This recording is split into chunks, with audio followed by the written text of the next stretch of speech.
This video is brought to you by Miniature Market. Thousands of board games, miniatures, and paints, discount prices at miniaturemarket.com. Hey everybody, it's your old pal Rob.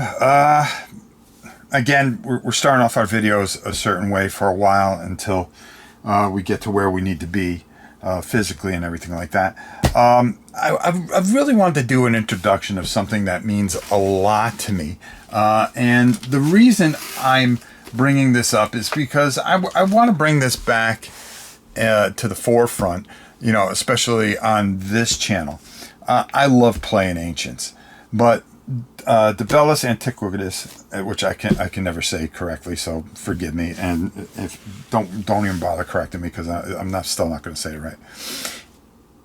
This is kind of one of the most interesting games that you'll ever see. Not a lot of people know about it. It does have a very strong following amongst certain war gamers, and this is version 3.0. There's been past versions. This has been going on since like I think 1989, somewhere in there. I've played this since the very beginning, and it is one of the most interesting games that you'll ever play. Now, there's not a lot to show you here. It's a very thick book because most of it, you know, is going to be introductions and stuff like that, and you know, definitions of troop. You have to know how to define troops because they're all going to be abbreviated when you go to put together your armies, which I'm going to show you in a minute, and we're going to talk a little bit about.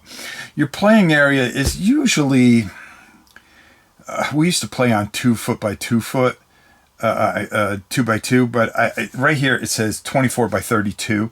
So all you have to do is get yourself cut a square of fabric, green fabric, and lay it out. Some people really do it really nice, you know, a grass board that they'll make 2 by 2, and you are going to be fighting with 15 millimeter. Even though you can make it bigger if you wanted to, 15 millimeter stands. They are called elements, and I'll show you that in a minute. Okay, it's a very interesting system how it works out. You're going to usually run 12 elements per side. So what does that mean, more or less? Okay, well, first of all, right here they're going to show you as far as what you're going to do, what type of models, how many models you're going to do, based on depth, based on millimeters. If you go 28 millimeter, you're going to want to do things a certain way. If you're going to do 15 millimeter or even 6 millimeter, I think it's only 15 and 6. That they have things for. DBM is a total different thing where you can play on a mass scale and the rules work very, very, very well as well. What you're going to do is going to show you as you're going to play throughout history. So you may have the Romans versus like the Spartans, or the Spartans versus War of the Roses, or reenact the War of the Roses. It doesn't matter how you do it. The idea is that you can take anything from any period of time and face it against each other. Okay, so you got elephants, knights, cavalry, light horse, chariots, mounted spears, pikes, blades, auxiliary, bows, you know, everything that you can imagine, artillery, okay, which was a whole thing. And it's all going to be run by a general. And you're going to be setting up and you're going to be facing each other. And you're going to roll a die to see how much movement that you're going to have on each side, and you're going to go at each other and you're going to close in, and then you have these battles. Well, the thing about it is, and the thing with this book, you think this is a huge book, but the actual rules are only a few pages. Okay, you can have different terrain. You're going to roll for terrain and see what you have there, and you're going to set up and build up the area. So it's you know, you can even cut out like we used to use little cloth things, little brown things for like, and blue things for rivers and stuff like that. It doesn't have to be fancy. What really comes down to is the actual game. It is chess with ancients. I mean, that's the best way to put it. Each unit is going to have a certain rating against certain things. If against foot, 5. Elephants against foot soldiers. So foot soldiers, let's just say, were spears. They are 4 against mounted, okay?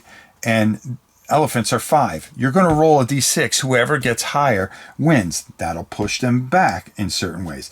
Certain things destroy certain things and so forth and so on. But if you double your value, say he rolls a 5, okay? And I mean, he has a 5, and you're going to add it to a 6, which is 11, and then a 4 and a 1. That's going to be double. That's going to destroy that particular unit, and it's going to, that element, it's actually called an element, would be removed. The first one to get 4 to destroy 4 elements is going to win, and it could be one-sided, or it could be some really unique battles and things like that. There's artillery that you can stand on the outside. You can get overrun. I mean, it's just a fantastic game. And as you can see, the actual rules only are, let's see, it actually starts on page 9, I believe it is. Page 10. And the actual rules only go to about 14. The rest is going to give you examples of how things go together. And as you can see here, you have your different types of, like when cavalry smashes into a bunch of pikes, you're going to get certain bonuses for flanking and stuff like that. All these things are going to add up before you make that roll. Bows and things like that. Are they in certain zones? And you're going to be measuring. Everything's measured. Okay, so you're going to be measuring distance, how much you're going to move. But the real beauty of this is how many different, I mean, you can play from anything, from Macedonians, and you can have the Macedonians actually take on, if we skip ahead here, the Sicilians or the feudal French, or you know, just anything that you can put together, and it's going to tell you what elements that you're going to need. And as you could see, you could just do just about anything throughout through the ancients, through a certain time period. The Papal Italians, can you imagine them against the Macedonians, or the Scots and the Highlanders versus the Macedonians? Early Russia, you know, all these different armies, and there are just a ton. Eastern Forest American, okay. There's no end to what you could do. The thing is going out, and what really sells it, and you kind of see it on the back here. And I'm actually going to be doing this and showing this and how this whole system works. And you want to do it in 15 mil things. Now, a lot of people will consider this an abomination, which okay, I get it. But you can actually do this any way you want. You can cut out little blocks. You can write on the blocks. Or you can go and actually print out some of these elements here, okay, and just glue them onto something just till you get the feel of the game. The real aesthetic and beauty of the game is painting and having your own favorite army and or a bunch of different armies and playing it that way. The 15 mil really just pops on the cloth. Like, we'll go get I forgot the name of the cloth that we would use. I mean, you could go down to Hobby Lobby and have them cut you a green piece of fabric, okay, 2 foot by 24 by 32, and just lay it out, and boy, you're off and running, okay. And this really doesn't cost you anything. You can find this book on Amazon, okay? They have it, and they will be happy to send it to you. This is the latest version that was out in, I believe it's 2014. And 3.0 is, even though 2.2 is still played a lot, this is played a lot. But what you would do is here, what we're going to do, just to show, we're going to cut it until I can dig out my ancients, and I'm going to show you how to paint them and do a few more things with it, and then we're going to do some playthroughs of it and show you how this works and why you want to have this. Okay, this is a fantastic game. There are tournaments that are held at Huracan and Historicon, and a lot of people really, this is a fun tournament game. It's just fun, period. You could play it within an hour most of the time, and really get a lot out of it.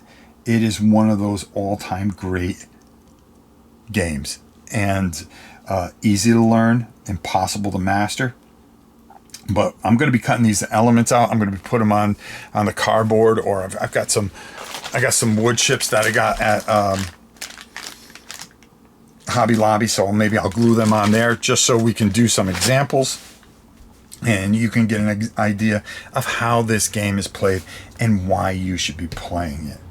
The Bellis Antiquitatis, even though I can't say it, make sure that you go check this out.